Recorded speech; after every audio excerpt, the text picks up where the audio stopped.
Terry, you're amazing. Look at this space. Isn't it awesome? Yeah. Everybody can meet everybody. Do we do like a, do you want to go around and say people's names? Yeah, let's do that. Let's start with Kathy Holton. Kathy Holton. Shelley Thorstensen, Kathy Walton. Ann Simon. Thora, South Philly. Susan Isaacs. Do you guys want to go? Lynn Campbell. Nadia Kunz. Karen Hunter McLaughlin. Elise Bernstein. Hi, I'm Dorothy. Jennifer Warfield. Katie Van Fleet. May Fine. Diane Pierre. Hey. Lisa. I'm Sarah. Just Sarah. Lori. Brian W. Steve Meter. Dan Dolan. Dale Baggerly. That's my husband. But I would like to say I love all of you. There's so many people I know here. I love you all. This is so cool. So that's gonna like go into, I have it written down on my notes. Then there's a part where I have to take my glasses off because I really want to read it. And it's really tiny. So anyway, here we go. So it's in parts. This is part one, but it's really not. But I'm just joking because I'm a teacher and I can't help it. So anyway, I wanted to say because it's called the florilegium, and you gotta look that up because it's got all kinds of meanings. But anyway, the floral words in there. My first memory, I thought of this just recently. I grew up in Germany until I was, I don't know, I think 6, like military parents. But my first memory was being held up in a greenhouse or a nursery at looking at all the flowers in the like hanging flowers. That's my first memory. And I have a little greenhouse, and it's not just the visual, it's the smell. Like when I go in there, it's just like, oh my God, you know that nursery smell? Oh my goodness, it's so nice. So anyway, the phone's just gonna go blank all the time. Great. So then we're gonna get, that's part one, just the very beginning. The second thing now we're gonna switch to prints. So my first print ever was, and all I do is print. I wish I was a painter. I look at only painters, but I make prints. My first print, I think I was 7. Somebody gave me a linoleum block, probably my dad, and a cutter, and I cut Charlie Brown, just the line. And then I put my initials on it, ST, got that really thick black speedball oil-based ink, with a hard roller brayer, printed it, and I learned everything that I ever needed to know about printmaking. One, the text was backwards. That was it. I mean, that was seared into my head, the text. And also, black was white, white was black. Seared into my head. I don't know what, and then all the lines that went in came out, right? So that was it for me. That's printmaking. So that's where I got that. So anyway, I just wanted to tell you that was my first print. And then in school, I guess I keep my finger on this, it'll not do that. In school I did sculpture and then I did print, but I didn't really learn any print because it was the 70s and I don't think anybody actually learned anything. Like we did learn stuff, but we mostly learned on our own. Like my litho teacher didn't like the way I did litho because I used too much nitric acid because no one taught me how to do it right because he was a Tamron printer and he just printed in his office and left us to our wiles. And so he just told me to go to etching. I was like, your etchings look, your lithos look like woodcuts. Go to etching. You use too much acid. So I went over there. Nobody taught me. So that's how I learned print. But I did right after I graduate. I thought I really didn't learn anything. I kind of did, but maybe I better read like all the how-to books, which I kind of did, which was really helpful.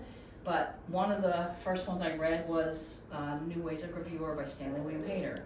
So that blew my mind, and if you are a printmaker and you don't know who that is, then you have to like just go get that book right now. So, not this minute, soon. So Stanley William Hayter. Then I had to take a painting class. I was at Syracuse, and I couldn't. I mean, I just failed I actually just dropped out of painting over and over again because painting was odd. In what way? Okay, so we went out and did plein air, and I I did the clouds in black and white. My teacher was like, what is wrong with you? But I mean, I was just the form. I was still like, I went to drawing class. I went to model class. Laura was the intern and at Fleischer. So I was still drawing, like I was still black and white. Color was way, beyond me at that point. Yeah. Yes, well, it took some time. So anyway, I had to take painting in summer school. I figured if I went to somewhere, I was in Cherry Hill, my parents were in Cherry Hill. So if I came to summer school, I think I went to UArts summer school, like every day. It was horrible. Took this painting class. It was just too much. But I did it because I had to do it because I had to pass. But I discovered the Print Center, which was the print club. And there was a Stanley William Hayter show there. So I met Margot Dolan at that time, and it was like, I don't know, 1970 something, like 4. Yeah. And saw that Hayter show, and then I really got it. Like you can't see etchings in Hayter in a book. You have to see the line work. You have to see that the line goes in on the plate and comes out on the print. And so then that was really important. So that's still, what is this, part 1. Then when I graduated, I had no idea what I was going to do, and my parents couldn't believe I wasn't going to be an army nurse, so they weren't very much help. And I thought I was going to make a living, which I did for about a year, drawing portraits at circuses, sleeping in, on the circus tent kind of deal. Like, that's what I did. It was a pretty rough life. Like when my brother bought me a fish tank for Christmas, and I realized I was homeless because I only just slept in my car and drew portraits, which was great. I was doing what I knew how to do, right? Which is I figured that's what you have to have a job doing. You just do what you can do. So I could draw portraits really well, so that's what I did. But it was a little too much. So I started figuring out that I could do lithos, and I did lithos for other people in Manhattan. I lived in Camden in a cold water flat because I couldn't possibly live in Manhattan. It was way too expensive. So I drove up and down, took this, actually a Greyhound, and did lithos in Manhattan and lived in Camden right before I met you, Dan. And so that was I figured out litho was going to be my meal ticket. There were hardly any women lithographers. And Judy Slotkin was one, and I saw her in Camden, and she was like amazing. So I thought, well, I'll just do this, and I can at least make money. So I did that. Had many litho misadventures, which we could go into, but it doesn't matter. Went to grad school, met my teacher again. He's right there. Anyway, that's it. So I ended up, I only have done prints. I had a little stints here and there working in greenhouses, drawing the portraits, and teaching prints. So it's pretty much like one track. And when I was 7, they asked me what I wanted to do. I said, I want to make original etchings. Whatever, right? This is what I came here to do, I guess. So that's part 1, and then we're going to go to 5 years ago. So 5 years ago, if we all remember, they say go 5.5 years ago, that's when we all decided we should try to learn how to cut our hair. Decided we should try to learn how to cook better, right? And that was 5.5 years ago. Right before that, some of you are here that helped me. I bought a 5-ton, 15-foot, 2-man, and I'm emphasizing the word man, flatbed offset litho press. I didn't buy it. It was free.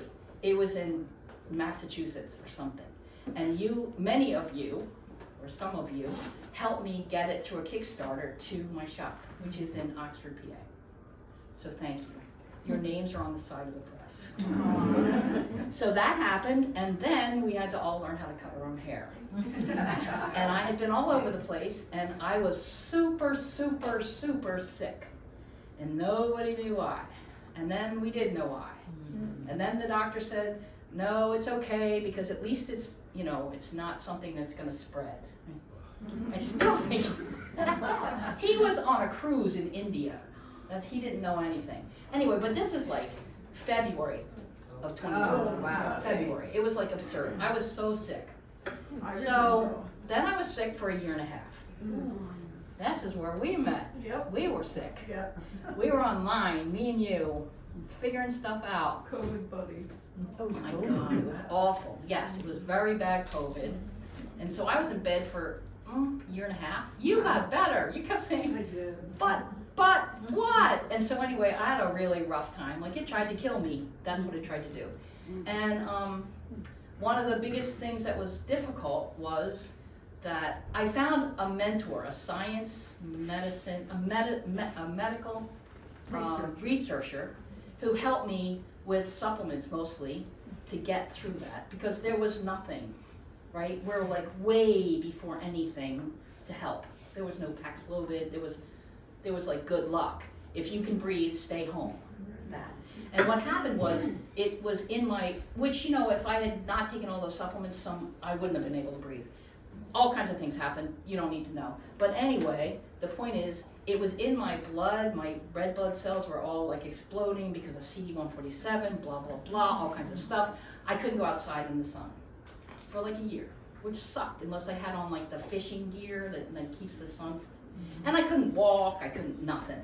So that was that. So then I got better, like a year and a half later. This is quick, I'll tell you the rest.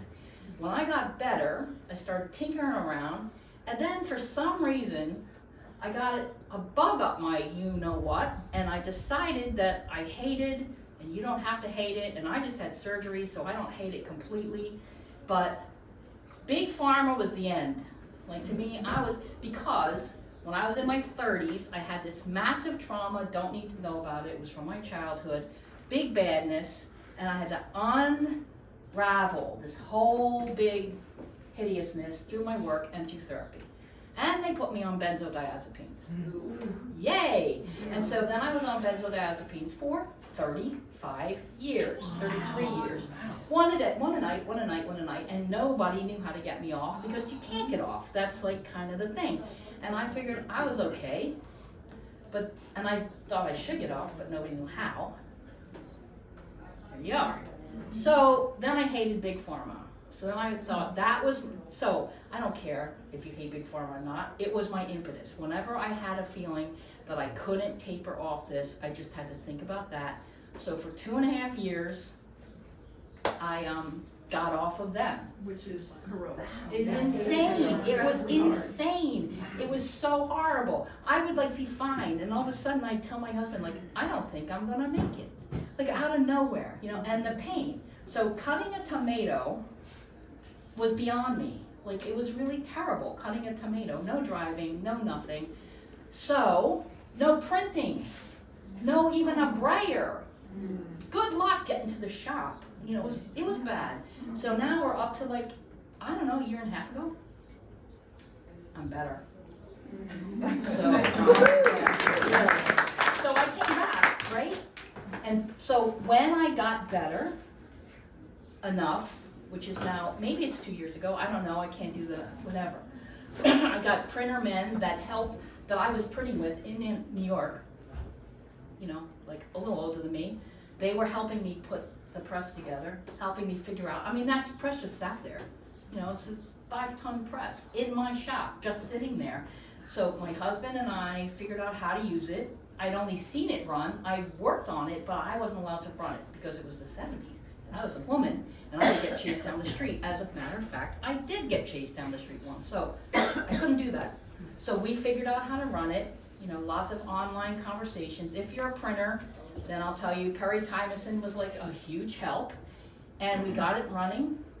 And I had lithos that I had in the Kickstarter that I was supposed to, you know, print for people. That was part of the Kickstarter, like $100, you get this print.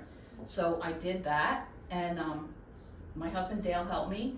And then a former student who's out there, Kyle, is out there. And so Kyle became like my right hand, more like most of my hands, man. Like I would sit here and go, Kyle, you know how I do that, do that. You know, that kind of thing. It's pretty ridiculous. So Kyle worked with me, and now I can run a 2-man press on my own. Wow. Which is pretty nuts, but you know what, I can. So, and I never thought I would be able to even pick up a roller anymore, like a roller, you know, and so I'm sitting because I have a really shitty knee. That's that. So I can run it now. And so I wanted to talk about this work in particular, but it's just specifically this work. Who knows what I said? All right, so when I was in my 20s, I read something that I want to read to you. And it was, do you know the artist Hundertwasser? Yeah. Okay. So Hundertwasser wrote this. I was at I worked at a gallery, like a really shitty gallery in Cherry Hill. Like print gallery, like terrible, like R.C. Gorman maybe, right? Like whatever, it was terrible, by two brothers who were really sleazy, like they belonged on Wilson Boulevard.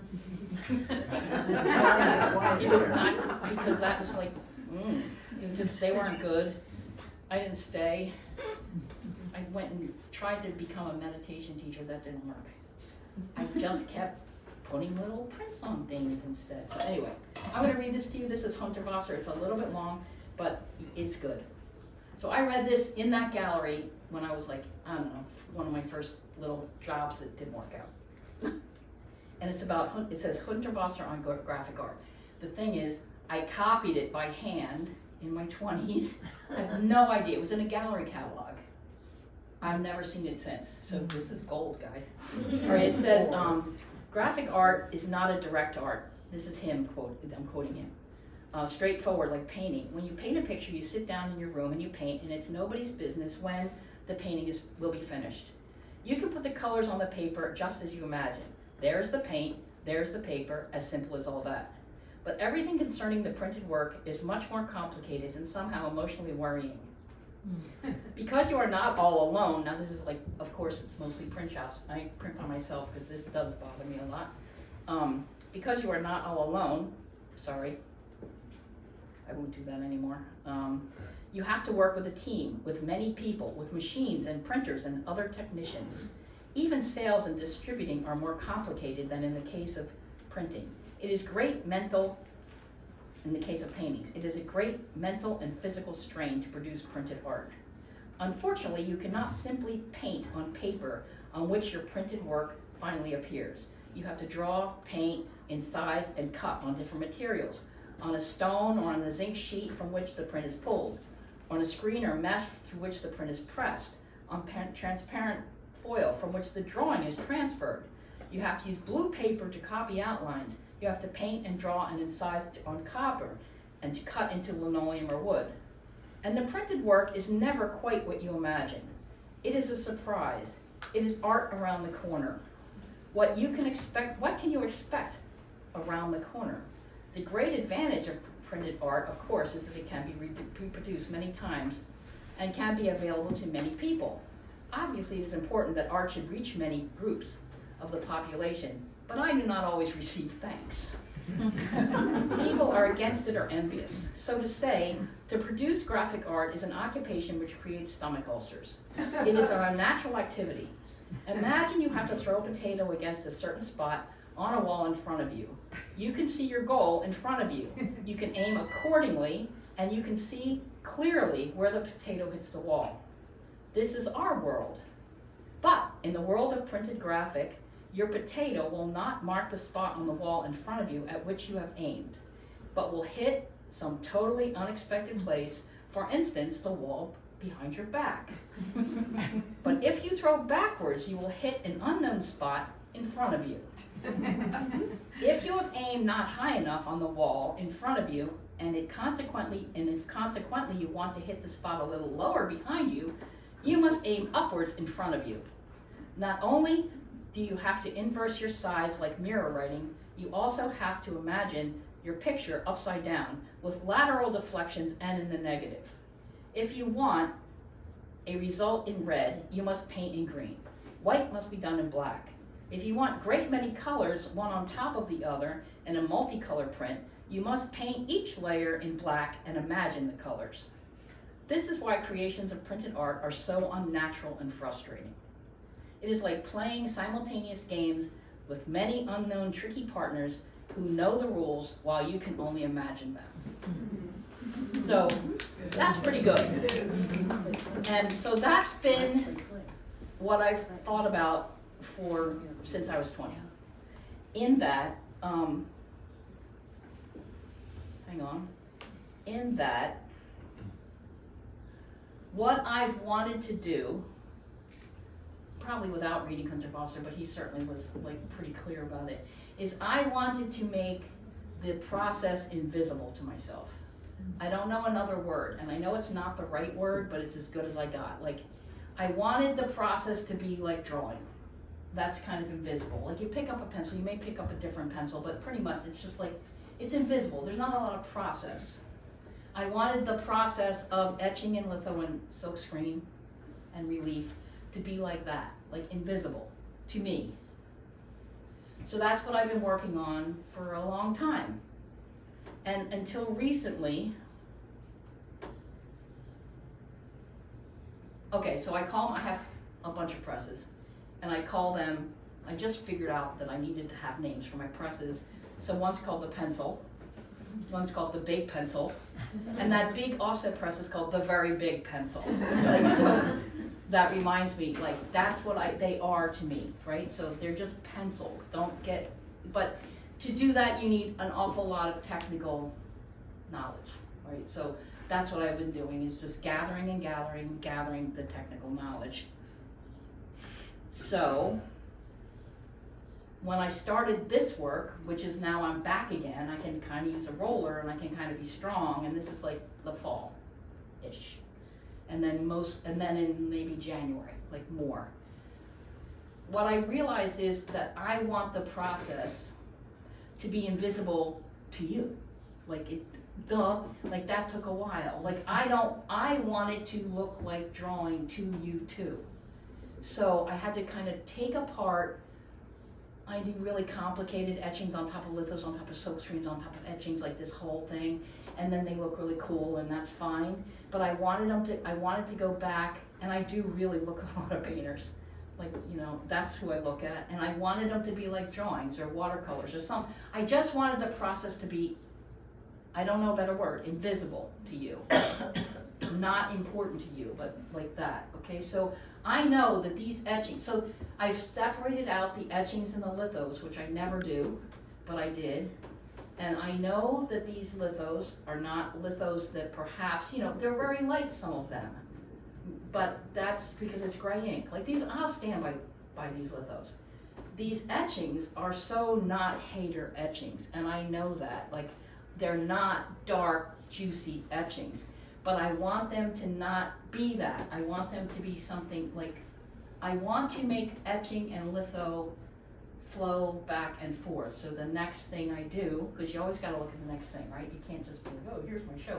Is I want to now put it together so that etching and litho just flow back and forth between the two things without, because I used to think etching has a reason for being alive. I mean, I would tell you this, like, this is etching's reason for being alive. This is litho's reason for being alive. You can put them together, but they have their scopes. Now I just want them to have a flow, and that's, I don't know what happened there, so that's what that is. And I want to smash them together, and the reason that they're flowers, I don't know, except for I spent a lot of time in the dirt when I was getting better, and I kept thinking this phrase, and I don't know really why, but the phrase was, I don't know what to do about flowers.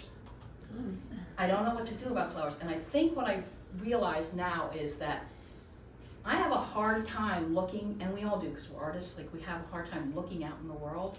It's like a very grounding and dissociating thing at the same time. Like my therapists were like, you dissociate when you look out. Like you can't do that anymore. I'm like, well, okay, but then I can't make any art, so screw you. I gotta find a different therapist because that doesn't make any sense. So anyway, the thing is, especially out in like everywhere, it doesn't matter, right here, it's all here, out in the country with flowers. I can hardly look, and I think you know what I mean. It's so much. It's so beautiful. The light and the color, it's just so much that's all I could say was, I don't know what to do about flowers. Like flowers, oh my God, I can hardly look at that because it's so beautiful. I don't know if anybody else has that, but I certainly do. And so that's what this is. So none of these pieces are drawn from life because they do look like flowers, that one is, yes, that's like, you know, you'd say, okay, what, I know that's a Cleome, but that's because I know what a Cleome looks like. That's it, you know, and so, that's all I got. They're not drawn from life. They're their own thing. Like, I can't help it, you know, I'm a formalist person like that. And they just kind of, that's what happened. So that's what I made. So, thank you. Thank you. If you have any questions, I'd be happy to answer them, but I don't know if I can.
I knew.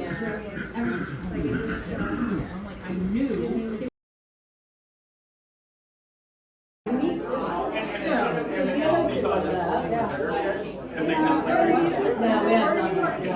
I teach full time at the Agnes Arnold School. I teach for 20 years.